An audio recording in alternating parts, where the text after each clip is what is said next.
you did such a great job. You answered every question. You knew all the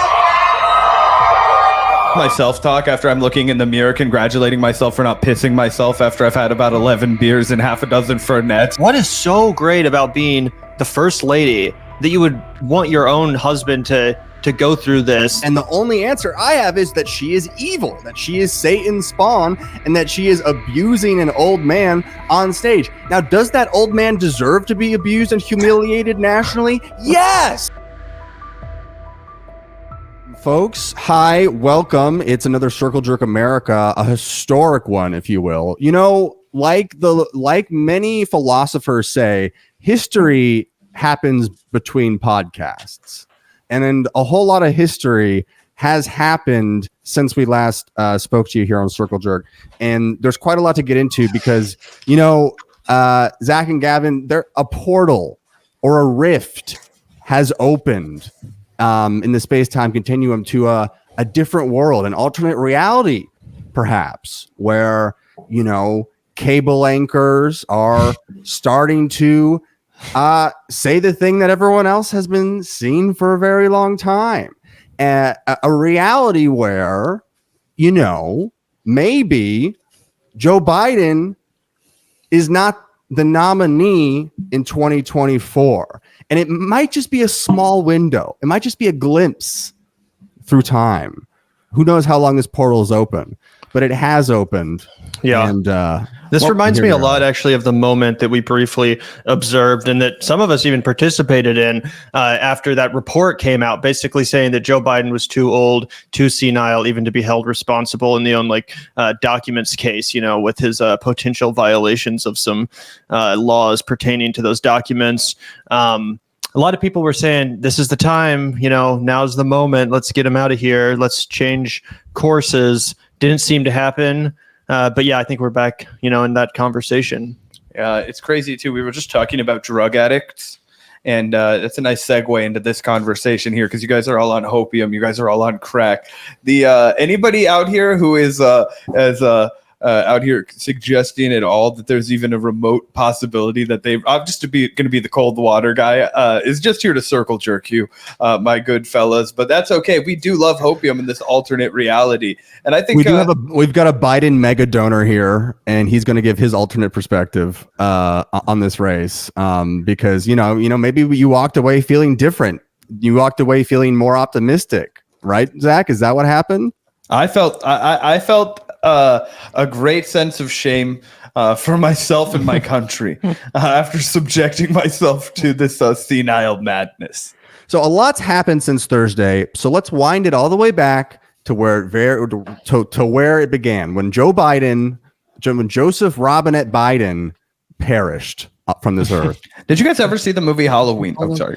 Wait, Halloween? What? Did you guys ever see the movie Halloween Town, which was what I was going to say? Joe Biden Disney is a Channel original ringer. movie. This man's a dead ringer for the cab driver in that film. Okay, not pulling that part visually in my mind. Maybe it was played by a skeleton. Let's move on. Okay. Those things we need to do. You're thinking of The Nightmare Before Christmas? No, it's called Halloween Town. I'm just kidding. Strengthen our healthcare system, making sure that we're able to make every single solitary person eligible for what I've been able to do with the COVID. Excuse me, with dealing with everything we have to do with. Look, if pause. Look, we finally beat Medicare. Thank you, President Biden. President Trump?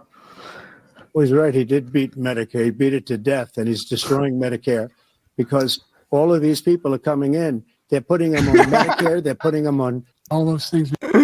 Oh, I'll tell you what, the smug faces that Donald Trump makes the entire debate were, I hate to say it, I think they were the most relatable aspect of that entire debate. I might be just deranged beyond belief, but I thought that was actually the best way for Trump to cook him. Last time we reacted to the two of them squaring off in a debate, I think Gavin and I both left feeling like it felt like Donald Trump was just beating up on an old man struggling to cross the sidewalk, and for some reason the American electorate took to be honest, the weird thing about that first debate is that I actually remember our live stream right afterwards, and both of us said, like, yeah, Trump kind of kicked Biden's ass. Biden came off as old. Trump was definitely aggressive, maybe too aggressive, but he still came off as more charismatic and more coherent. That was my opinion. Everyone after that seemed to agree that Trump was way too aggressive and that he came off as way too much of an asshole. Back in 2020. Yeah, the original 2021. But even my analysis at the time was that Biden lost that debate, even though obviously I always think Trump was annoying, but I'm like, that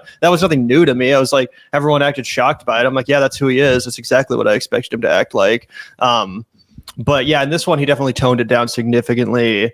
And Biden was even, significantly worse than in that 2020 debate. Well, yeah, I mean, Trump realized, and he has those sort of showman abilities, but Trump realized that all you got to do is stand there, and then actually attacking Biden would actually make him look like mean. And Biden is kind of digging his own grave. So you just got to chill.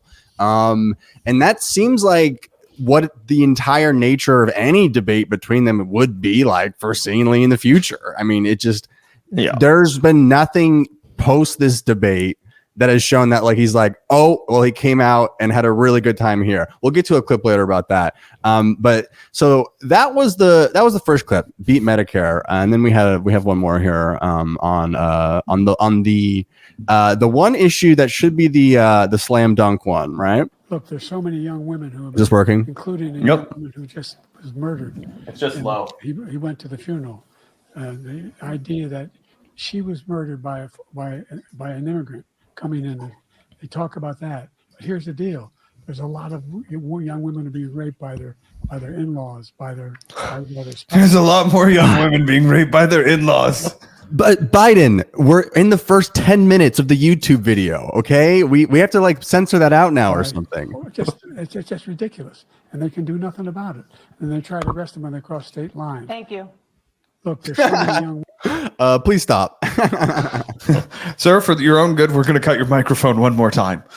It's really an expert technique. When you have the winning, argument in a debate, pivot to sister rape. Always pivot. Show them that you can go anywhere, that you can handle any topic. A fearless leader. That's what we've signed up for. A regular Rocky Balboa, I'd say. I would say. Yep. I would say we're going to see a statue of him. It's crazy too, because I feel like in any normal election year, and with even a remotely competent Democratic nominee, they would just take the easy kind of way out with this election and just make it all about abortion instead of talking about what their actual agenda is for the next 4 years, instead of promising to deliver anything like a public option or whatever the hell Biden promised. Or a single initially. policy. Yeah, exactly. The playbook would just be to hyper focus on abortion. And the Democrats are kind of doing that. But, with even a remotely competent debater and candidate, they would have been able to destroy Trump, at least on that issue. They would have at least been able to point out how he's a hypocrite and he's speaking outside of both sides of his mouth, and how he'll take credit for appointing the justices that overturned Roe v. Wade on one hand, and then on the other hand try to appease the more moderate faction. And at the end of the day, it's just an incoherent policy from the Republicans. But Biden, he couldn't even be remotely coherent on fighting back against Trump's bullshit there, and anything resembling a human. I mean, the most coherent thing was the golf, because that triggered some reptilian DNA in him, where it's like he's like, no, I'm 80 years old. No one is shit talking my golf. That's like the one thing I have. Yeah. I mean, it's like he not only was he not able to like have good arguments or what a lot of people were complaining the moderators weren't doing, which was fact checking Trump. The CNN fact checker broke because there were so many lies. But like I just lost you. I gotta go system audio for a second. We came to blow your system. No. Because now I can hear myself. Okay, but anyway.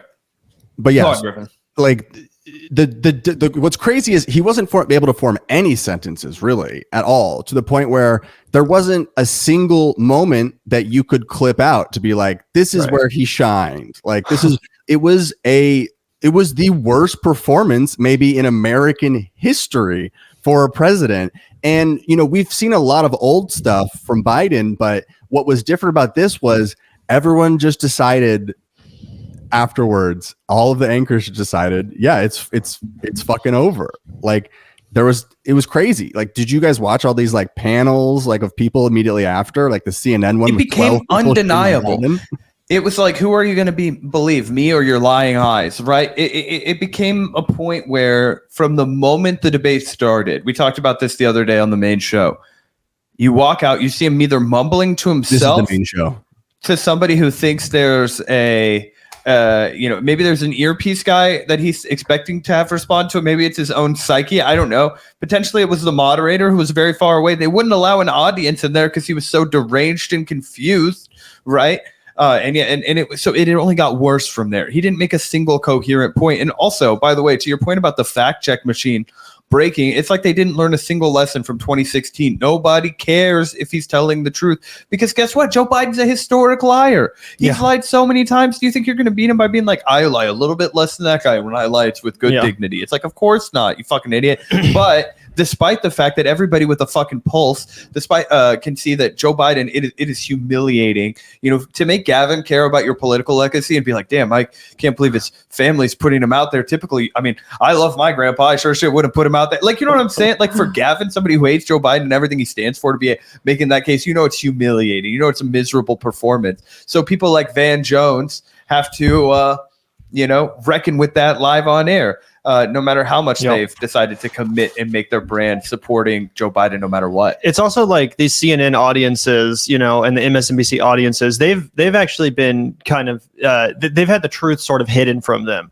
Those of us who watch independent media, and media, frankly, that's more critical of Biden, we do know the truth about Joe Biden's cognitive state. And it wasn't exactly shocking to us when that debate went down, because we were all kind of like, hoping, honestly, that it would happen. That way it would become so bad for the Democrats that they'd have no choice but to swap Biden. At least that was my hope. We can debate about that later. But for a lot of the people tuning into this debate, who just kind of casually watch CNN or MSNBC every once in a while, they've only been shown the curated clips that do make Biden look good. They're not being shown all of the really bad stuff that is actually out there on like a weekly basis, just plain as day proving that Joe Biden is not up to the task mentally, cognitively, whatever. Terrible, terrible clips that most of you guys are probably familiar with. But for the first time, some of these CNN and MSNBC viewers got the unvarnished truth on live television. There was no editing. It was painful to witness, as BK said in chat, just a complete train wreck. It honestly, it was one of those moments, kind of like when you were watching the John Fetterman debate and he could barely communicate or get through his sentences because he was still, recovering from a stroke, where you almost just cringed. You almost want to cry at points, because it's just like, this should not be happening. This is abusive to make someone who cannot communicate and who's so not there mentally perform on this kind of setting. The John Fetterman looked like a fucking fast-talking Aaron Sorkin character compared to what we saw from Biden. Go back and rewatch that debate. That is not. That I would take like an Aaron Sorkin character compared to Fetterman, if anything. That was the fucking worst debate ever, even worse than the Biden one. John Fetterman looked like Billy Bob Thornton from Sling Blade up on a debate stage against Dr. Oz during that Senate. I'm sorry. I'm sorry. That's fun. And that's fun, But, we mentioned Van Jones here. So let's get to this big panel reaction immediately post-debate. And this was shocking to me, seeing all of these people say, but something that they clearly all know, but haven't been allowed to say for a long time. And they all decided to get the order to, they got the execute order 66. All the stormtroopers are killing the Jedi right now. They're blasting Obi-Wan off the side of the mountain. That was painful. I love Joe Biden. I work for Joe Biden. He didn't do well at all. He did not do well at all. And he looked, I'll give you the analysis. You kind of have the old man versus the con man. I can walk you through how I'm supposed to see it and say it, but I just want to speak from my heart. I love that guy. That's a good man. He loves his country. He's doing the best that he can. I love that guy. But he had a test to meet tonight to restore confidence of the country and of the base, and he failed to do that. And I think there's a lot of people who are going to want to see him consider. Boom! I don't know what happened. I think you I cut it out. It ends right there. I love that guy. I mean, the one thing that was really funny to me about all of these was everyone was like, okay, we are all going to say the truth. We're all going to say he's too old or whatever. But all of them had to be like, first of all, I just want to say I love Joe Biden. He's my moon. He is my stars. He's my I'd go blue for him on Pandora. I want to link our snake tails together. Like they're all like, I'm in love with Joe Biden. And I guess like we all knew that. We all knew CNN and MSNBC like Biden and whatever. And Fox News like Trump. But just like hearing everyone like say just on air that they are in love sexually and emotionally with Joseph Biden just did feel like a step kind of showing the kayfabe a little too much. It always aren't you supposed to be like he was a good president or whatever or what? But like the amount I just of, don't like, even see what base they're really like, pandering to, because like Joe Biden doesn't have like the Obama, intense love from the Democratic base. Right. I can understand if Obama had a terrible debate night, them all being like, he's trust us, we love him. But who the fuck even is Joe Biden's like fanboy group other than literal 80-year-old men who probably are watching CNN? I think that's why it comes off so much is like whenever you watch any of those dudes make pro-Biden analysis, it always comes off like Tom Cruise when he starts talking about Scientology. It's like, guys, I am lasered in and focused. Okay. Do you know why? Because it's about saving the world. It's about my kids, which means it's about your kids, which means it's about the future. Okay. And this is the way we're going to do it. And I don't say this lightly, but this is our one chance. Right. And you can watch Tom Cruise. He'll do that on like Oprah's couch and he'll be like talking, Ritalin is a street drug. Okay, we've got to protect our children from it, right? That's how like Van Jones sounds. He's like, Joe Biden, I love that guy.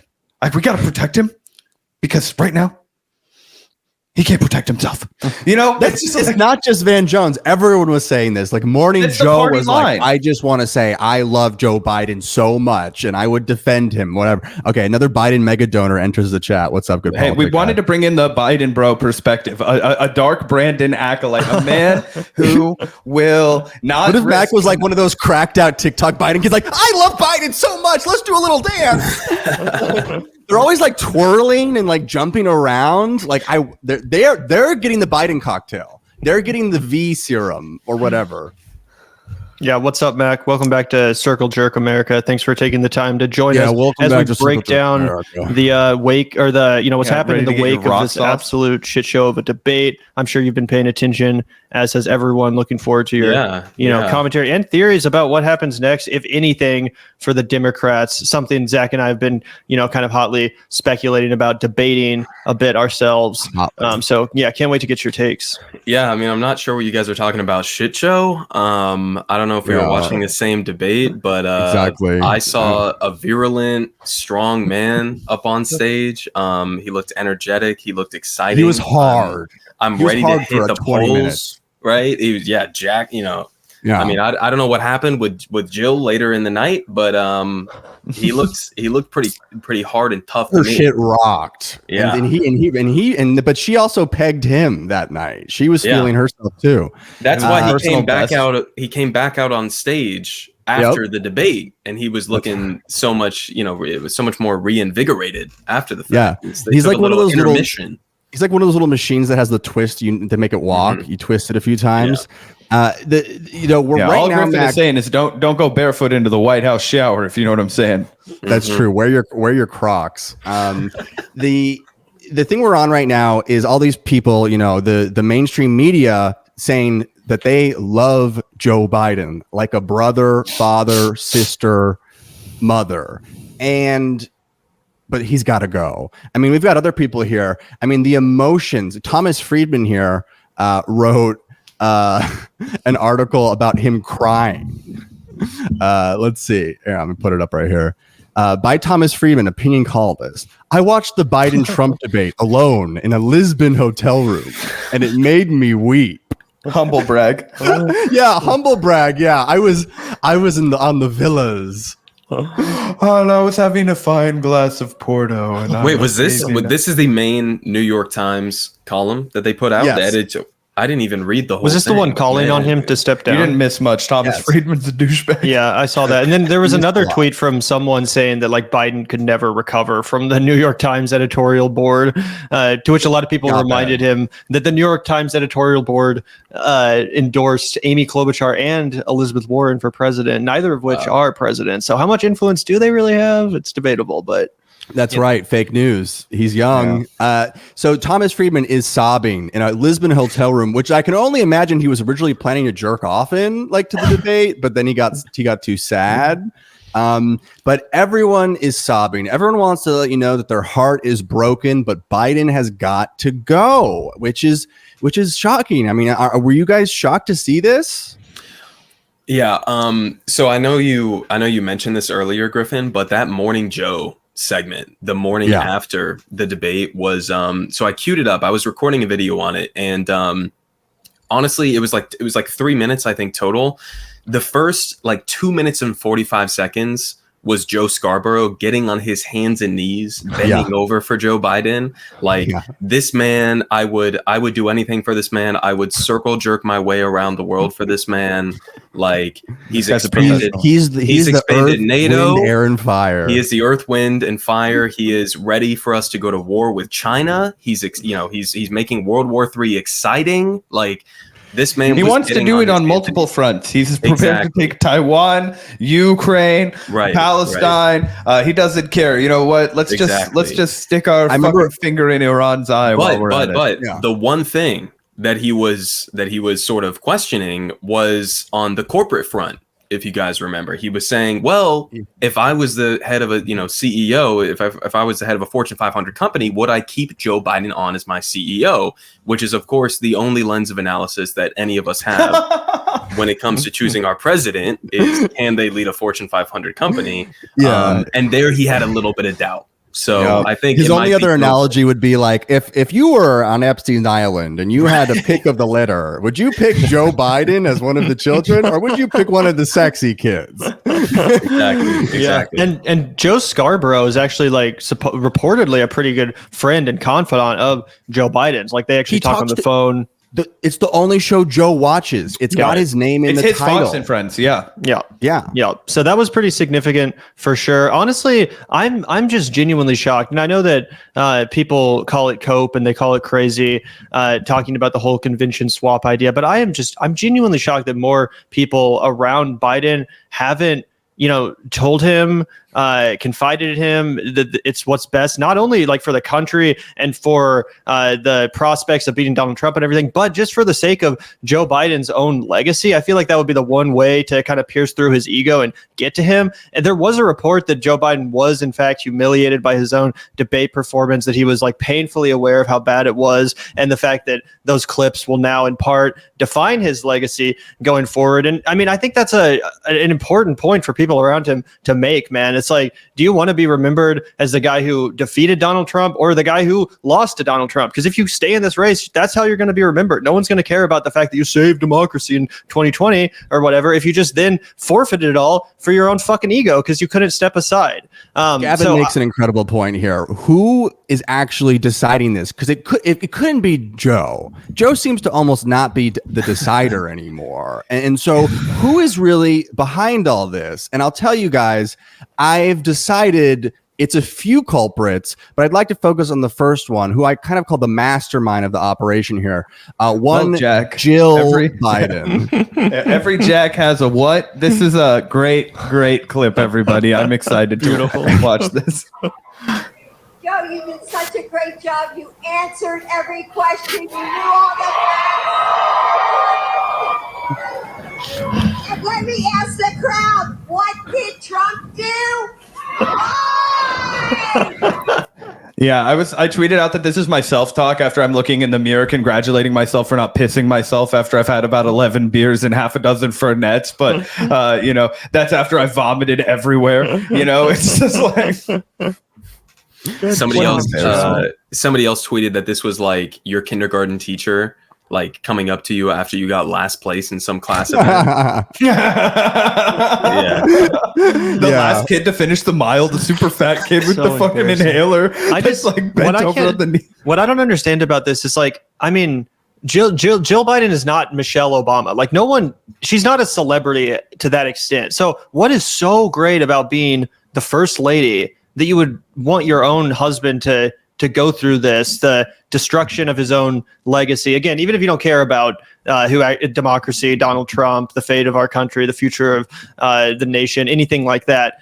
Even if you're just this man's wife, how could you value being the fucking first lady for another 4 years? You think she's not getting spread the fuck out by at least 9 or 10 Secret Service agencies? I'm sorry, what the fuck do you think's going on in the Lincoln head? Her husband is senile. Dude, I'm sorry, bro. But this is Jill's time to shine. She's after Nancy's title. It's not about Joe. Okay, it's about going for the crown. It's about becoming the throat goat. And she's got a bunch of strapping young men that are fresh back from Iraq, Afghanistan, sporting great tans. Okay, now they're Secret Service agents. Okay, what are they going to do? What are they going to do? She's on the apology tour. Every time that one of Joe Biden's dogs bites a Secret Service members, she shows up in their room. Yeah, move over, hot Tua girl. Yeah. We've got a new viral sensation. I don't know. I mean, there's a lot of reasons. Why would she do this? Because she clearly isn't senile, and the only answer I have is that she is evil, that she is Satan's spawn, and that she is abusing an old man on stage. Now, does that old man deserve to be abused and humiliated nationally? Yes. So she's also a hero. So I'm very conflicted. I got another clipper here right here. Let's go. You saw last night on the debate stage was Joe Biden, a president with integrity and character.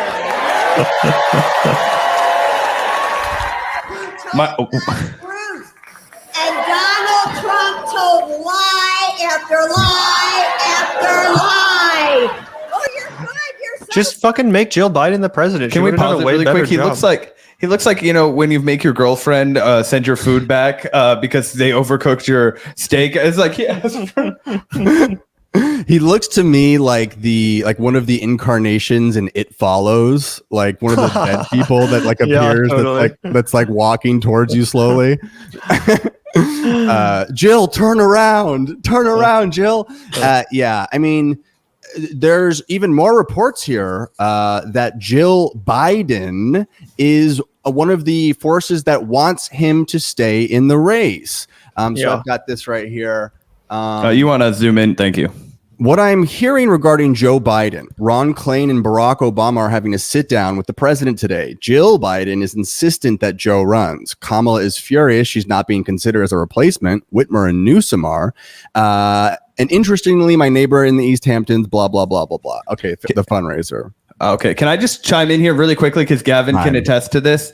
I just wanted to say really quickly, my original immediate forecast afterward was that people in Biden's camp wanted to continue to eat off of that motherfucker and that they were going to be the last ones that wanted him to go out. Hunter Biden, Jill Biden, the proximity to the president, guys. You guys remember the Burisma shit. I'm sorry, but proximity to the president, that's worth money. That's worth money. But that's the case even after you're president. Look at Barack and Michelle Obama. They're like celebrities now. They have Netflix shows. Like Jill Biden would be fine. It's not like she gets banished to fucking Wyoming if he's no longer president. She would stay a member of the aristocracy. She has all of these connections. Same with Hunter Biden. Hollywood could fix this in a second. Give Jill Biden a Paramount Plus show. Yeah. And then just let her leave us alone. Let her star in it. It can be a female cowboy Western. That's kind of like Golden Girls meets Deadwood. And she can have sex with a different security guard every single episode. And it can just be a monster of the week. She just goes out in a bikini and Richard Branson's yacht starts windsurfing with the, young strapping Australian mite. The funny thing though about this whole, the funny thing about all of this, caricature of Jill Biden we're making is that kind of the appeal of her in the first place, or at least what was presented to us, was that she was like a community college teacher. She was actually like a normal spouse. Like, oh, she's not just some, celebrity wannabe or whatever. Oh, she's a normal person. Isn't that nice? Scranton Joe and his community college teaching wife. But now, it seems like if that was really who she was, she would be like, yeah, let's move back to Scranton and, ride off into the sunset together. It is genuinely bizarre to me that she's so insistent on this continuing. Yeah. I mean, what do you think, Matt? What's your take? Is it for fame? Is it for, is moving just expensive and annoying? It might be. It might be. Like another lens of analysis is that, you guys might be missing this, but there's only one person on the face of the planet that's ever lost an election to Donald J. Trump. And there's sort of like an opportunity here for Joe Biden to stay in the race and then get into elite company of one of the only candidates in history to ever lose to Donald Trump. So maybe she's trying to go with that angle. But other than that, I don't know. I think she might just, based on her sort of post-debate appearance where she was sort of like taking the mic and she was jumping in front of Joe. Joe was still, I think, clearly lost in the background, staring into the abyss, staring into the void behind her. I think she might just like being in this position. I think she might just be like a full-blown narcissist. Yeah. I guess. Evil. Yeah. But the thing is like, I do see a Jill Brandon rising. I see Jill Brandon. That's her name now. Yeah. She'll forever be Jill Brandon. There's also the angle of apparently the Bidens and the Obamas have a little bit of beef going behind the scenes, and apparently they've always had beef.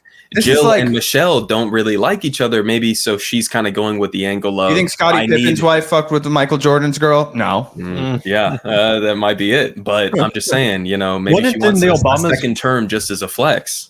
Oh, like the Obamas do want Joe Biden to step aside, but she's like, no, you're not in charge anymore. This is our DNC. Like that. Fuck you. Yeah, that's actually that's a good point. That's a good politics guy. And now I'm back on her side because fuck the Obamas. Like none of their shows have been good. Right. Yeah.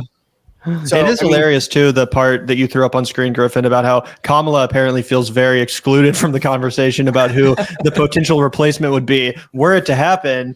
Zach and I were even talking about this on the show, and I was like, well, what would happen if he stepped aside because of a medical emergency? And Zach's like, well, obviously then the vice president would take over. No one's having that conversation. And I'm like, oh yeah, that's actually a good point. Technically, that should be the only conversation to have. If Joe Biden were to step aside, then that would be who would inherit the ticket in a technically democratic sense or whatever. But everyone's just so repulsed by the idea of having to stomach Kamala Harris as the actual nominee of the Democratic Party that conversation is just being completely askewed in favor of this like fantasy reality show of like Gavin Newsom, Gretchen Whitmer, who are all the contestants. It's pretty funny. So wait, let me just interject on that point because, and Griffin, you'll know this, when we had our word clouds that were done on breaking points, and you had sort of the question of like, who would be your dream president? And if you looked at the Democratic voter response to that question, you saw a bunch of different names. You saw Obama was number one. He was the biggest name. You saw, maybe Biden in the background. You had a bunch of other Zelensky. Zelensky was in the background. You had guys like Jon Stewart. You had Keanu Reeves, I think, was in the background. Sure. And literally nowhere on that list, nowhere on the list was Kamala Harris. Johnson. So there was not a single like Democratic voter who, when they thought about their dream president, even thought about Kamala Harris. So when you're talking about like who would replace, I mean, sure, if he stepped down right now and he just like abdicated the responsibilities of being the president, sure, it would probably go immediately to Kamala Harris. She would, get bumped up to being the president. Done it. Yeah. But if they wait until the convention, then you have a lot of complicated processes that could play out with the delegates and the super delegates. And I really just don't think they would pick Kamala. I don't. Yeah. Here's my question, though. In the event that happens, this is going to be the epic drama, because if that were to happen, and obviously it's a hypothetical notion, but does Kamala accept it and go silently into the night like she's supposed to? Or does she go to war, make it a huge problem, divide the whole fucking party by bringing, obviously her identity into it and all of that, which would become very messy very quickly. Obviously, the Democrats, they can't just piss off the entire, African-American vote in the country. They can't have Kamala Harris out there, saying that they excluded me. I'll tell you what happens, Gavin. That the announcement gets made, Kamala Harris is snubbed. 24 hours later, K-Hive starts tactical strikes on nuclear facilities around America. They get access to the codes and they hold the world hostage. I think that's what would have happened with the K-Hive. I mean, yeah, I don't know. People are throwing out Gretchen Whitmer. People are throwing out Gavin Newsom. I mean, these people seem like right fits for their state, but it really seems like only Gretchen Whitmer is someone that could really translate nationally, because too many people are politically charged against California just as an idea with Gavin Newsom. I mean, wasn't there a governor recall effort for Gavin with Newsom? Larry Elder, remember? Yeah, and that actually got traction. Remember, like fucking. Well, that's normal. In California, you can just recall anyone. Like the mayors get recalled, the governors get recalled. It's just like every 6 months. But it got a lot more, success than they ever imagined. People thought it was just going to be like any other recall, but then it was actually like a big deal. And Gavin Newsom actually had to kind of like fight for his life, even though he ultimately won pretty handily. But for California politics, it's so normal. Like Gary Davis got recalled. Fair enough. Like everyone gets recalled. The mayors get recalled. Like it's kind of like shouldn't be allowed. It's kind of like someone is like using like, it's like cheats in the Call of Duty or something like that, because you can basically just like decide to like end someone's like democratically elected run early because you're like pissed about whatever. Right. But you guys really think Gretchen Whitmer could win? She would help with Michigan, which the Democrats really need. Yes. She could obviously. I think Mehdi Hassan actually made this point. It's like if literally anyone they nominate, even though they probably would have the same policy as it relates to Israel, they could only talk about a ceasefire, and they wouldn't have. You couldn't lay the blame at their feet for actually having sent the weapons already. So they could, basically just campaign as like a ceasefire, be like, oh, we're going to make peace. We're going to bring an end to the war. And that would get so many of the Democrats who currently are, jump shipped on Biden back into the fold because there's hope again, without having to vote for the butcher Biden. You know what I'm saying? So I think that in that regard, almost anyone from Gavin Newsom to blasphemous Biden. Yeah. So I'm definitely in the camp that even someone milquetoast like Gretchen Whitmer with low name recognition could easily win a general election. You got to remember, Barack Obama had no name recognition when he started out in 2008. That didn't stop him from becoming successful. And even though Gretchen Whitmer is obviously no Barack Obama, neither is Gavin Newsom, I still think just anyone who can articulately communicate, inspire people. People need fucking hope right now. It's getting dark in this country, and literally the emergence of any people need Shepard Fairey artwork back. Okay, people need to be wearing Obey. Okay, Obama did. Just to add, Obama did have a huge build up to that iconic run. 2008 is an insane political time to look back on, just as somebody who loves horse race politics. And it really began in 2006. He becomes a very young senator from Illinois. He had a bunch of Chicago ties. People in Chicago fucking love that guy to this day. He had a meteoric rise. But what really set him off was here he was in the Democratic Party, young, handsome, super articulate, great public speaker. And in 2006, I believe they had him respond to the State of the Union that George Bush gave. And that was lightning in a fucking bottle. Wait, wasn't it a convention speech? Maybe it was a convention speech. It was something like that, but you can go back and watch it. It's from 2006, and a lot of people will pinpoint it as the time that he basically, ran off from there to become one of the most famous feature track on a Ludacris album, and it went real hard. He was on Area Codes. Atlanta, you dummy! You should have made the same joke about Lupe Fiasco. Yeah, I don't. Is that where Lupe's from? I always pegged him as Canadian. No, Lupe's from Chi-Town, bro. I do want to hear everyone's takes on what the ideas of like a open convention, or what might happen or what won't happen at the end. But there's a few more things that I wanted to get to with the media reaction, how the Biden team has currently been handling it over the weekend, because they had the bold idea to just admit this fact. From 10 a.m. to 4 p.m., Biden is dependably engaged, and many of his public events in front of cameras are held within those hours. Outside of that time range, or while traveling abroad, Biden's more likely to have verbal miscues and become fatigued, told Axios. This is like when people ask me about my weed consumption. I'm like, look, from 10 to 4, or when I'm in Europe, I'm pretty good. The rest of the time, I'm stoned. That's funny. That's funny. Also, it's like, why would they put this out there? Now our enemies know when to fucking fire the missiles or attack us. If they, just at 8 p.m., fire away. The commander-in-chief will be in bed. Like, what the fuck? Why would you do this? So, sir, the missiles are coming in. It's 9:55. He's just hanging brain. You know, I imagine that like when you address Joe Biden after dark, he's got like a sleeping cap on and pajamas, but he's going commando, right? His brain is always like out. Half the time, you know, you're talking to him, you're just like getting a nut here and there, you know, it's just swinging back and forth because he's old, right? So they're dangly. They're probably right around his kneecaps at this point. You know what I mean? And just like hanging, you know, back and forth. No, yeah. I mean, I feel like there's going to be so many untold stories that'll get released later, like memoirs inside the White House of like every day I saw his brain. What was that book that Gavin like? Fire and Fury or something like that? Oh, dude, Fire and Fury was a banger. Do you think there's going to be one of those for the Biden administration at some point?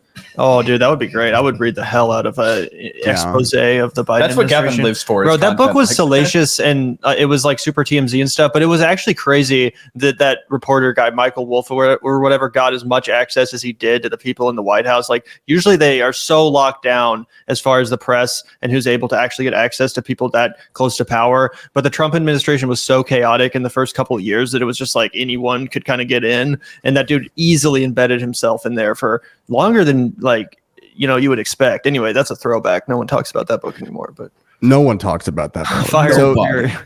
So you know, Biden, it's okay, guys. Biden is sundowning, and that's just something that we get to work with now as a thing. And then it's just like, Biden also thinks that his polls went up after the debate. I'll just read this here. Bro. Biden at a Hamptons fundraiser says, "I understand the concern about the debate. I get it. I didn't have a great night." He continued, "Voters had a different reaction. Since the debate, the polls show a little movement. Moved us up, actually." So yeah, he's saying the polls are moving him up. And what do we think, guys? Have we been seeing movement in the polls? We've been seeing movement. We've been seeing movement in a lot of polls, a lot of movement. But unfortunately, in a downward general. Oh, direction. I know why Biden thinks he's going up is because he's being drained upside down like a vampire. And so that's the direction he's looking at the polls. I mean, it continues to just kind of be a train wreck. I mean, here at the Hamptons fundraiser that happened today for Biden, there was. How bad does it have to be for people to protest you at the Hamptons? I don't even know how to get to the Hamptons. Okay, the closest I've been to the Hamptons. Oh, is and like this is like the Long Island nicest Railroad. protest too. It's like Canadians or something protesting. These are people who love Joe Biden. Some of these signs say, "We love you, but it's time." I mean, that's like the Reaper could be holding that sign. Like these people are saying, "You're dead. It's over. Step down for democracy. Please drop out for us, U.S. Thank you. Next." That's a little mean. Okay, she's a little young. Put her in the back. But I mean, you're getting protested at the Hamptons event. The upper class is saying no more Joe. Look at these violent terrorists. Thank you. Next, I believe that's calling for the death of the president. Somebody needs to investigate that woman's background. Well, she's asking him to drop out. What does she expect? Drop out and go where? Is she calling for him to be in prison? This looks like a MAGA Trump supporter to me. It's time. They're literally calling for his assassination. These must be the same Hamas supporters that we've seen at NYU and Columbia. I will show you on the map where thank you is, and I will show you where next is, and they will never meet. So yeah, I mean, it's kind of we're in an unbelievable space. I'm surprised we don't see more of this, to be honest. Like, and even far before now, like one thing that the Democrats have always wanted from a candidate against Trump is someone that can really punish him on the debate stage, call him out, really prosecute the case against him in an articulate and powerful way. That's like the one thing that Democrats want to see so bad, because they don't even care about electing Joe Biden. They just want to defeat Donald Trump. That's what basically all of the elections that Trump has been a part of have been about for them. And Trump has gotten so lucky every time, and that each of his opponents has been a miserable contrast. Hillary, obviously, for the obvious reasons, being a total personification of the establishment and of the exact corruption that Donald Trump was running against. And then Joe Biden being so old and feeble that he couldn't, call out Trump's lies even if he wanted to. So I'm just shocked that the Democratic base hasn't been more angry about that, having, feeling robbed of their opportunity to see Trump really taken to task. And same with the Democratic media. They've also been robbed of getting those juicy debate clips and a candidate that people can really get invested in the same way that the Republican voters are so invested in Donald Trump. You don't think that's good for their media? Of course it is. There's one man that can stop all of this, gentlemen, and his name is Barack Hussein Obama. And we were talking, there's actually one person actually still in charge of the Democratic Party that could make any call and make anything in politics happen. And this was the moment for him to tap Joe on the shoulder and say, "It's time to go, Joe." And Vanguard camera's having kind of a Biden moment. No, it's like it's like when Biden wasn't looking at the skydivers. The skydivers are over here, Joe. Yeah, they're over here. They landed over here. Sometimes I'll try and test out and see how good the autofocus on that camera is, and it's dog shit. It doesn't ever recognize where we're sitting. So anyway, but this was fucking Obama's chance to make those evil little phone calls where he rings up his little phone. I imagine he's like when he did for South Carolina. I imagine he does it on a house phone too, and he does the circle rings. He's like a big red dial-up phone. Yeah. I figured he would just use his lizard brain and to contact Hillary Clinton and Chuck Schumer and tell them to start moving the mechanisms of power. Yeah, it's like how Aquaman talks to fish, but it's just geriatrics that Obama communicates with across the country. But then here's what happened after Obama had a night to marinate. He says, bad debate nights happen. Trust me, I know. But this election is still a choice between someone who has fought for ordinary folks his entire life and someone who only cares about himself. Between someone who tells the truth, who knows right from wrong, and will give it to the American people straight, and someone who lies through his teeth for his own benefit. Last night didn't change that, and that's why so much is at stake in November. JoeBiden.com. Oh, God. Yep. Kiss the boot, fuckers. This is it. This is your lot. Eat your shit sandwich. Yep. That's the ruling. I had a lot of hope before, when we saw the Morning Joe, when we saw the CNN, the MSNBC turn against Biden just for a little bit there. I think all it would have taken is either Hakeem Jeffries, Chuck Schumer, or Barack Obama to come out publicly, and even just mildly. It doesn't have to be like, Joe, you need to drop out. It just needs to be like, okay, we got a lot of time. Maybe something can happen between now and Do you think that was ever going to happen? Because I was always so... No. I mean, looking back on it, no. When you see a tweet like that from Obama, Obama only springs his head up every couple of years when he gets a whiff that maybe something in the world positive could happen, and he comes in and he tweets out, no, don't do that. They're like curing cancer in China, and he's like, what about COVID? We need a little bit of sanctions. Okay, I've been calling don't for worry, sanctions for a long time. I know a guy at a Wuhan laboratory, and don't worry, we're not gonna have that China problem anymore.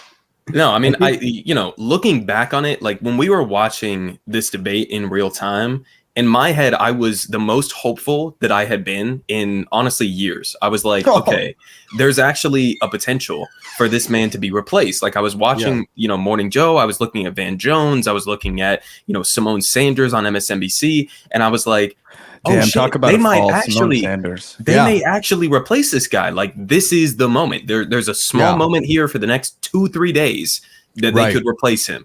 A window opened. Obama comes over the top ropes, and he puts out this tweet, and then you have them starting to change their messaging. The Pod Save bros back off on it. Whatever. Yes, let's talk. Let's get to the Pod Save. Let's Let's get to these guys. Bring up the Pod Save, our sister podcast.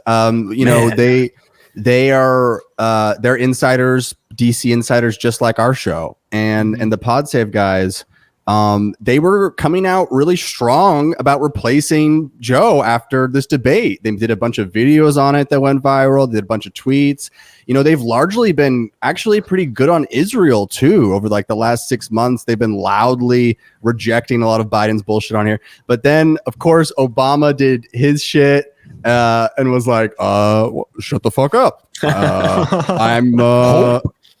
I'm working on my Spotify summer playlist. Let me be clear. There will be one candidate will be Let me Joe be Biden. clear. It's confusing being a girl. Charlie XCX hit of the summer. That's number 2 on my list. Let me be clear. It's like Patrick Bateman would be. The song "Brat" encapsulates the hopeful, whimsy, and the return to the 2000s London house sound, which has really been left behind and appropriated by a more derivative sugar bubblegum pop. So he is like coming out there, and like the Pod Save guys immediately crumble, and they have to go back to the "I love you, Joe Biden" thing. We're like, okay, just gonna say it again. I love Joe Biden. He saved democracy in 2020. His legislative record is arguably the most consequential of any modern president, including my former boss. Fuck you, Dad. And right now, there's nothing more important than defeating Donald Trump. It seems like Biden and his team think that despite what we all saw on Thursday night, the president is still the best candidate to do that. Scroll down. Blah blah blah. I'm gonna keep helping him. It's like everyone immediately gave up. They're like, okay, if they say it's cool, it's cool. And like when we say like they say it's cool, we're essentially saying Jill and Hunter Biden, the globalist, but then largely probably like 12 fucking guys that are around Biden, like the main aides. No, it's and much less than people. that. It's less than that. Less I think than that? it's like probably 3 like guys? maybe 3 guys. Yeah, there's the 85-year-old dude, the 65-year-old dude, and the 62-year-old guy. And then I literally think at this point it's probably Joe Biden himself, who is at this point full-blown Feinstein level, incapable of understanding the cognitive decline that he's already underway. So it's Joe Biden, it's Jill Biden, it's now Obama giving him the okay to say, no, you're fine. Like, whatever. I don't know what conversation they had behind the scenes. Obama probably wants him to be humiliated, as we alluded to earlier. They're not actually tight. Well, yeah, I mean, maybe, possibly. I don't know. Maybe there's a second level to that. But no, I really do think like there's maybe like 3, 4, 5 people in Biden's circle that he would actually listen to. And probably like 2 out of those 5 are his immediate family members with Hunter and Jill Biden. And they're both clearly behind the scenes telling him everything's fine, keep it going. Mm-hmm. So the other people outside of that corner are maybe like Obama and I mean, I don't know, maybe a few others, maybe, I don't know, Chuck or something. Here's the one thing, though, and Griffin kind of did allude to this earlier, because if they were going to switch out Biden at the convention, it would actually be better to wait to kind of reveal that until the convention. If you do it now, then the whole primary civil war, whatever you want to call it, is going to start. It's going to get vicious. The Kamala versus everything is going to start up. The whole identity politics charged conversation is going to get really ugly real quick. If you wait till the convention, not only does it kind of deny Kamala the ability to get ahead of the pack, but it would also, make it so that Biden and Obama can control more so who actually is in contention. Because again, if you just announce right now that there's going to be an open fucking, free for all at the convention, then, you could get progressives. You get people like Bernie Sanders being like, well, shit, I'll take a crack at it. But if you wait, keep it super sealed, keep it airtight until the convention, then only the pre-approved people will be in the know. Only they will be there to fucking, fight for those delegates. And then the establishment can basically just coordinate whoever they want. The Civil War, Jesse Plemons character, where he's like outside the DNC with his gun, and he's like, "What kind of K-Hef fan are you?" I mean, the DNC will be interesting for sure. I mean, so the Biden team basically was like, "Okay, Sunday, we're gonna regroup. We're going to take this seriously. We're going to get super serious and have conversations with the family." And basically, instead, they did a photo shoot for Annie Leibovitz. That was one of the main things they did that day. They're like, you know what? Vanity Fair. Isn't today Sunday? Today is Sunday. So this was what they decided to do today instead. So they did that, and then they basically decided just fuck it. And, I am still seeing like they're basically trying to say, hey, they correctly kind of ascertain that almost any news story can only last 4 to 5 days, like in American consciousness, before something else happens. They're just simply too much with the internet. And that's how people are getting away with like a lot of stuff these days. And, but like, this is going to be a problem that happens every week if he's like forced to get out there and talk, and this whole news cycle starts all fucking over again. It's a problem that existed months before this debate even happened. Like, this was sort of the nail in the coffin where everybody's sort of preconceived notions was solidified. But it was like, what, 5-6 months ago that the overwhelming majority of Democrats thought, hey, this guy is too fucking old to be the president. It was 5-6 months ago that a majority of Democrats said we need somebody else to run instead of Joe Biden. So it's not as if this is like something new. I mean, this is just something that's, again, solidified exactly what everybody's preconceived notions were about Joe Biden. So, I mean, I saw a poll earlier today where it's now at like 27% of the entire country thinks that Joe Biden is cognitively fit to be the president. You can't run a campaign like that. Like, period. There's no recovering from that. There's no State of the Union speech. There's no second debate that's going to save that. 27% of the country thinks that you're even fit to be the president. I also like, what think are we talking about? It's also a huge problem, I think, that people really don't get the sense that Biden and his vice president, Kamala Harris, are close, and that Biden would feel comfortable handing off the baton to her if he did have a cognitive issue. Like, I really feel if Biden had picked someone that the American people he truly believed he actually wanted to pick, someone that really felt Pritzker, it someone that Klobuchar, actually, maybe Klobuchar, even like someone that he actually appeared that's to why be. It was Kamala 100% because of the George Floyd incident. That was what kept it from being Klobuchar. Joe Biden at least would have actually, I think, preferred to pick Klobuchar. I think he only picked Kamala because he felt he had to pick a black woman after the George Floyd thing, and then she was the uniquely perfect black woman because she was also a cop herself. So and also Amy Klobuchar fucked herself because of the exactly. But because Klobuchar would George Floyd all her staff members every day. She also was serving in Minnesota when a case came up. Hot. Klobuchar was too hot. Klobuchar's admins were like, I can't breathe. Right. But I don't even think the Biden age thing would be as big of a deal if they just more, intelligently selected a vice president, because then people would be like, okay, yeah, he's old as fuck and he's about to die, but he's working in tandem with the heir to the presidency, who clearly is going to be able to, run the show capably. People don't even get the sense that Joe Biden and Kamala Harris like spend time with each other. Like they don't even pretend to be friends like Joe and Obama used to. Kamala is always just doing her own thing off in some other like state or defending him on CNN, but they don't have any sort of relationship or camaraderie. Yeah, Obama hated Biden and they had friendship bracelets still. Yeah. That's so true. There's just no vibes. There's no vibing happening. There's no riffing. It's just, it's a disaster. There was that one meme from the beginning when she said, we did it, Joe. We did it, Joe. There were no memes after that. I mean, what do you do when there's no memes after that? Yeah, we're out of memes, folks, and now it's we got to resort to GIFs, and that's a dark time. It's just live footage of all the children that we've starved and bombed to death. You're welcome, America. Because I have seen you mentioned Rocky Balboa at the top of the show. Certain people like Ro Khanna have decided to come out and say, like Biden is functionally like retarded. Not human anymore. You say it this time. But he's eloquent in character, and it's like, this is the guy that's slaughtering hundreds of children a day. Like Ro Khanna actually cared about genocide. Ro Khanna actually cared about genocide when it was the Saudi Arabia Yemen thing. He actually led that bill, and now it's like you just don't give a fuck about genocide anymore, even though it's arguably even more like our fault now than it was then. We're literally directly doing this shit, and you're just like, he's Rocky Balboa. Like, what the fuck? It ain't about that was humiliating. Hard you can hit. It's about how hard you can get hit. And Biden doing that. It's not. It's about you get hit. I get hit. We're all you get. Where you get hit. You get up again. And that's a hit. And it's it. It's it, Jack. Two raw eggs. 2 raw eggs. Breakfast, lunch, and dinner. It's 1969, folks. But I will say, for the freaks that are still out there, that we're still like virulently like, we need to keep Joe. It's the only way, and you guys are all over exaggerating this and need to relax or whatever and go with the flow. They just are basically admitting that none of this is existential to them. They actually don't really care about all this.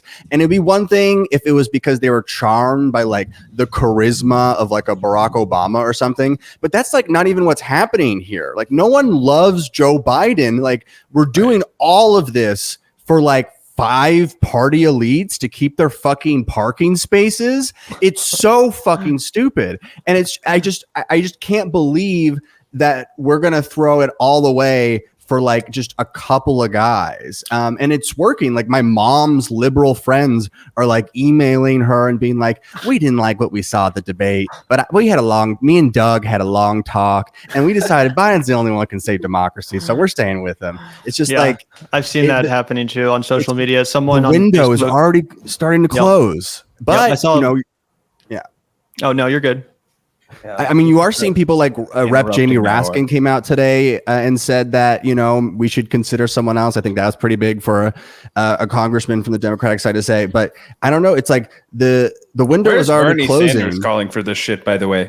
Yeah. Well, I mean, like the other thing on Bernie is just that, and this is something that Ed Ingermentum wrote on his Substack a couple of days ago, which is like, if you think back to the narrative of 2020, around Bernie, the entire narrative was, okay, maybe his, some of his policies are popular or whatever, but he's not electable for a general election, right? He's just not an electable candidate. We got to go with Joe Biden.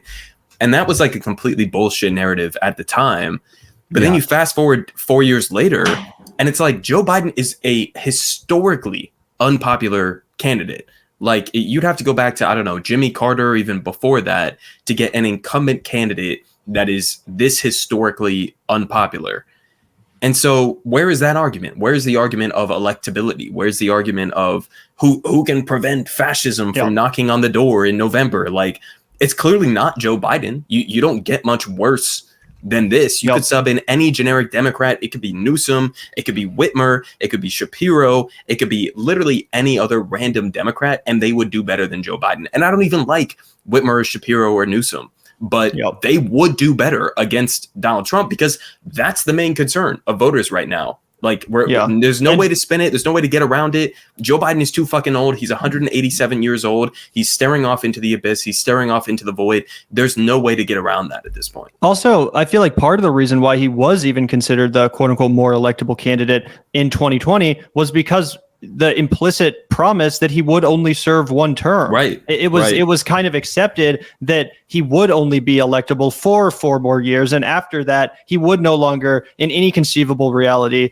continue to be an electable general election candidate. And it was even something that was brought up in the 2020 Democratic primaries by Castro. Published that shit. Right. Yeah. They were saying at the time in 2020, he's lost a couple of steps. Now he's gone from losing like 3 steps, 4 steps to losing like 50 steps. He's got no feet. He's got 1 foot in the grave plus 9 plus like 4 other toes. He's got 1 pinky toe hanging over the edge. Like there's no saving this at this point. Yeah. He's clipping through walls. He's like, he's already, he's just a PC graphic. But the thing is like, I just, it's not even about sort of strategy at this point. It seems like there is a primal instinct to just say that they were not wrong, that they are still in control, and that they didn't do anything wrong by running him. And then they didn't they didn't make it's like any Hillary mistakes. Clinton all over again. They could have had Bernie Sanders who would have beat Donald Trump, but they didn't want to give power to the wrong people. They would rather fall on the sword and have Hillary Clinton run and lose and blame it on Russia and blame it on racists in the South and not address anything fundamental and then come back swinging. They'd rather have Joe Biden lose, blame it on the fact that it was like, well, we tried it. He was our guy, but he just got too old. They'll come back again. They'll say whatever. They'll fundraise like motherfuckers about the end of democracy and how Roe v. Wade is going. Meanwhile, real women, particularly in the South, are going to be, put in horrible situations. The people of Palestine will continue to have a boot put over their fucking throat with American tax dollars. There's going to be another tax cut for the richest among us. There will be no relief for the poorest among us, right? And that's how we're going to be left and fucked with. And and by the way, that's the best outcome. That is the literal Trump best is going to stop taxing tips. Trump. Trump is going to stop taxing tips, which will directly help you, Zach. So, dude, honestly, I would see like a legitimate I get paid dirt from the fucking bar that I get paid at. So that would, if they stop taxing tips, that would be like basically like a tax-free income for me. Which honestly, that would make me a Republican. Sorry, guys, you guys would be on enjoy your broke boy hour. I'll be on. You can finally start grifting the right. Yes. Voting for Trump 2024. Woo! I'm gonna be on my Someone shit. clip it now. I'm kidding. Obviously, I wouldn't even trust Trump to do that. But yeah, so essentially what they've decided is we are going to keep Biden, and then we're just going to keep having to cycle through this story every week as he has more senior moments. Because if this was just a bad debate performance, he would be out on every cable news show talking to all sorts of people, showing a different side of him. But there is no other side of him. He can't do it. He's literally physically incapable of doing that. And this is it. And so, yeah, I mean, this isn't a sports show, but I'm wondering if for once Mac will level with me and relate to what I'm saying. Last year, in the New York metropolitan area, they had a backup quarterback for the New York Jets that became their full-time quarterback. His name was Zach Wilson, and I genuinely felt bad for that guy because he could not be a starting quarterback in the NFL. He couldn't do it. Everybody thought he was going to. When he came out of the draft, it was like, New York Jets are finally getting like a top-tier quarterback. Let's go, Zach Wilson. He was awesome. All right, great. You see him play. You're like, that's not an NFL quarterback. Like, I loved the, touchdown pass that Chad Henne threw for the Kansas City Chiefs. He was a Chief for a long time. He's a backup quarterback. I was like, when the fuck are you putting Patrick Mahomes back on the fucking field? Because there's a difference between somebody who can be an NFL starting quarterback and a guy that, hey, I can stand up here for a second and take a few snaps, right? But when you make them do it consistently, it's just cruel, right? And the people start to get pissed off. Yeah, ask any Jets fan how they felt around week 14 last year, right? Oh, is Aaron Rodgers coming back, or does he have too many ayahuasca trips scheduled, right?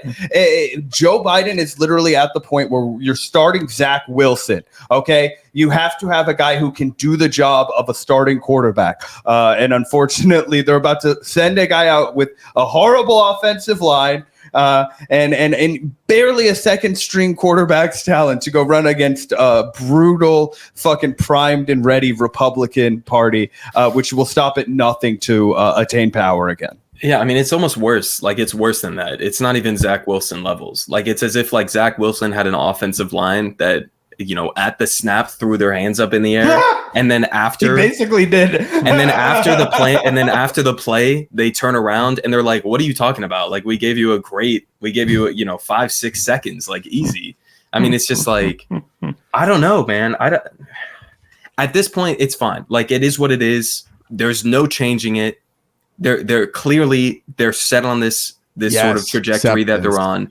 Unless Biden has a literal medical event. Like, listen, at the end of the day, Gavin's that's the best that we can hope for. Like, I don't know if this is a radical take, but I'm going with both candidates die 2024. Yes. Both candidates die before November 2024. I'm putting it on a sign. I already have it on a flag draping outside of my front of my house. And that's what I'm hoping for at this point. Like, that's the best that we can go with. Yeah, Mac is on a government watch list.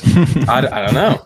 I'm not saying I'm gonna do it myself, but I think hoping some other guy. I think nature die, not be killed. No, nature will take its course, and that's. I thought you meant more of like a Death Note type of strategy. Well, nature includes human beings, so Yeah, I mean. Dude.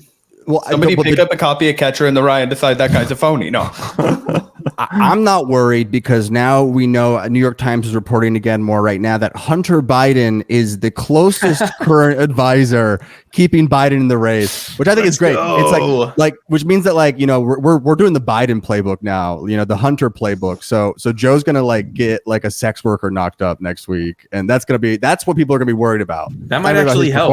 No, if Joe got a sex worker impregnated him up, 100% that would help his polling. 100%. People would at least be like, okay, at least he's doing something on the weekends. Dude, he can get it up. If you can get it up at that age, you probably medically assisted. He smokes a bunch of crack. He gets naked and he runs across the White House lawn. People are like, look how fast he's going. Like, he's alive. He's vibrant. Like, this is incredible. I love Joe. I think that could be good. I mean, Hunter, the right to abortion nationally lies with you, Hunter. It's in your hands. The makeup of the Supreme Court for the next 50 years, it lies in Hunter's hands. Like all things, we knew it would all come back to a central figure, a biblical figure like Hunter Biden, right? Yep. Pretty crazy shit. Speaking of Hunter Biden, this is the Circle Jerk America podcast. Yep.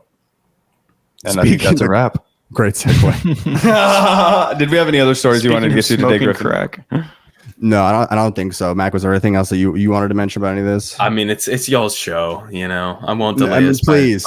No, No, hit us. we don't Hit have us. 40 Hit minutes. us. You know. Hit us with a thing. What did we miss? No, I don't know what you guys covered before I joined here, but no, I think it's just amazing. It's a beautiful moment in American politics. Like if we step back from it and we just try to analyze this from like a third party perspective, like this is a really beautiful moment. No, it is. It's a beautiful moment. It's a dying empire. Everybody sees it. Everybody recognizes it.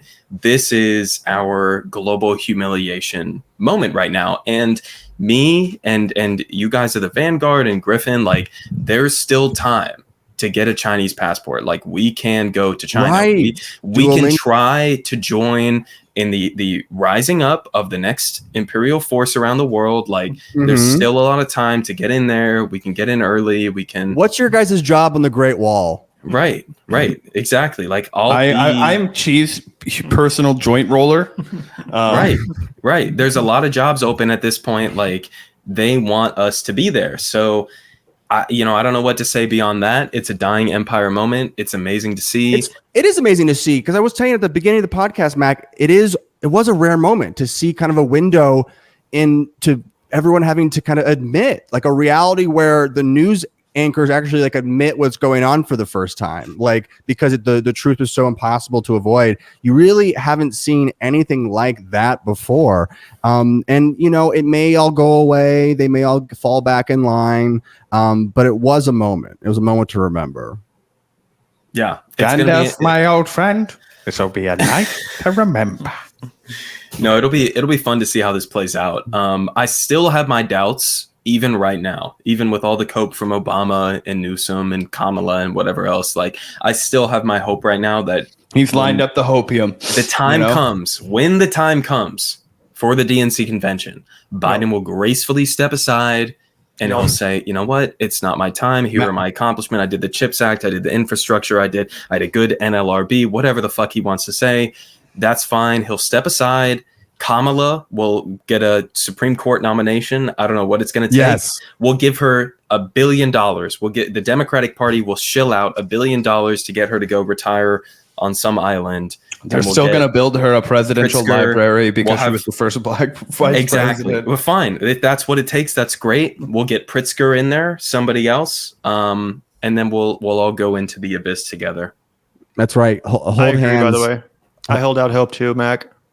Hold tight for a brighter tomorrow. Well, folks, that was Circle Jerk America. We want to thank GoodPoliticGuy for coming on. We need to have GoodPoliticGuy on more to discuss more of this bad politique. And maybe the chat was just erupting in praise, but they were waiting for GoodPoliticGuy to, wow. Please subscribe to GoodPoliticGuy. We'll put his YouTube channel in the description. Anything else you want to plug, Mac? That's it. I don't know. Subscribe Democracy. to me, whatever the fuck. I don't know. So save democracy. Save it. Save democracy. It ain't gonna save itself. Well, we'll leave you with this, I can folks. imagine what can be and be unburdened by what has been. What can be unburdened by what has been. What can be unburdened by what has been. What can be unburdened by what has been. What can be unburdened by what has been. It's fire. We can see. Someone made the great point. Like, what does that even fucking mean? What can be Well, unburdened. What we can be unburdened by. Bill Clinton. So it means that you're basically like, we were racist, but now we're not. No. Or you can do stuff despite that. Yeah. But basically, it's just a fire. Good night, everyone. Circle Jerk America. We'll see you every Sunday evening, live on YouTube, VOD Mondays. Also, shout out to Jay Soar for this $2. Jill Biden is the real villain and first lady president. Yeah, fuck Jill Biden. So evil. What can be unburdened by what has been. What can. Good night, y'all.